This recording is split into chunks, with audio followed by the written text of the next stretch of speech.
It's your boy Inka back here again with another little video, a reaction. As I usually say, I'm not gonna talk anymore, so let's get into the video. Do you identify as black? No, it's a serious question because you might not identify. You have got to be kidding me.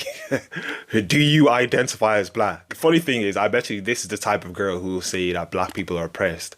But if you can identify as black, well then white people can identify as black. So what is a black person if anyone could identify as a black person? Can you please put the mic? Thank you. Okay. When I walked into the room, I am not done with my question. Hey, young lady. I'm just asking you to listen to me while I'm about to answer your first question. But I didn't finish my question. Okay. Yeah, I'm black. Less than 9% of the people in this room are black, and we're all not here for you. This is what I mean by these college students are as stupid as they get. She asked him, do you identify as black? And then went on to say less than 9% of the people in the room are black. How do you know they're black if you don't know what they identify as?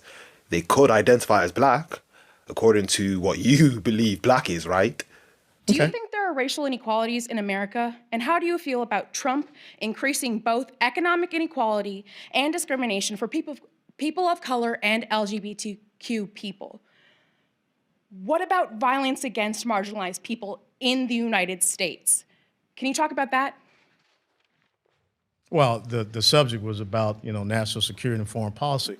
But I will tell you that I think in the minority community and the black community, I think they're pretty happy that unemployment isn't at an all-time low in the United States of America for Hispanic and black communities, and that's the truth. As a matter of fact, overall unemployment is an all-time low. So if you want to break the pay gap or racial inequality gap, the most important thing is my parents taught me, who were black, born and raised down south, was about equality of opportunity and not equality of outcomes. I would challenge you to read the book by a black man by the name of Booker T. Washington called Up From Slavery, okay? That's funny, because W.E.B. Du Bois is much better at describing the racial inequalities in America that you are denying that happen now.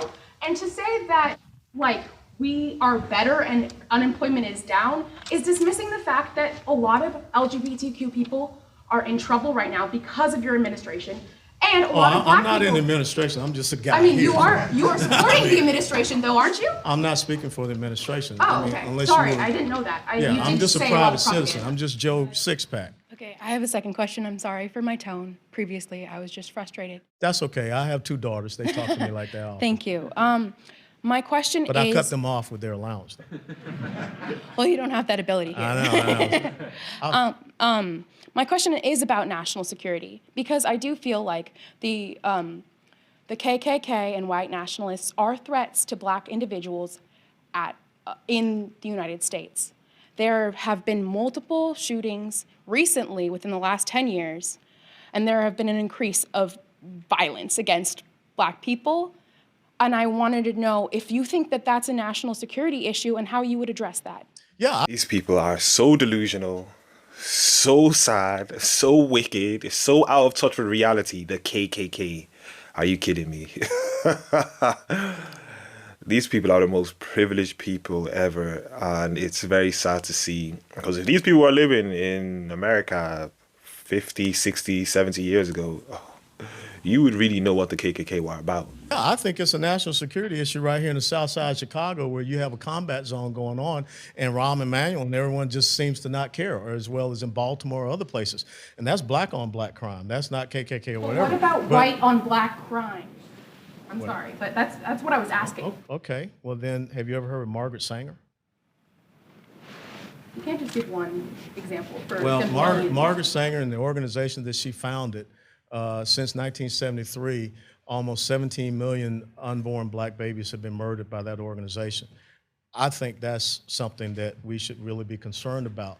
The fact that the United States government gives $568.7 million to an organization that was founded by a white supremacist, a racist, a person that spoke at Klan rallies, that referred to blacks as undesirables and weeds, I would join forces with you in a heartbeat to say that we need to cut off funding to an organization like that called Planned Parenthood. That 50, Well, I don't think we give taxpayer money to the Ku Klux Klan. A terrorist organization Well, that has not been targeted by the FBI. well, yeah, they have.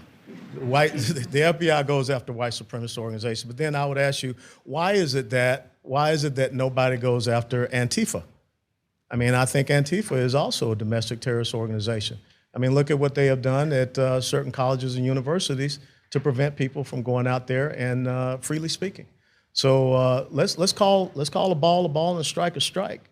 And so there are many organizations out there that we need to be targeting. But I will tell you, first and foremost, we shouldn't give $568.7 million to an organization like that. And if you do some research, I think between 50 to 55% of Planned Parenthood clinics are in black communities.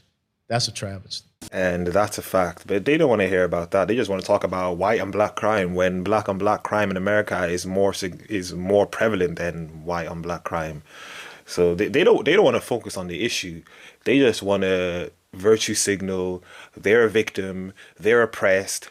Oh, everybody's after me. That's all it is. You don't want to get the answers. You don't want the solutions to the problems. You just want to complain and complain and complain. That's all they want to do. Anyway, that was the video. Another little reaction, another little video.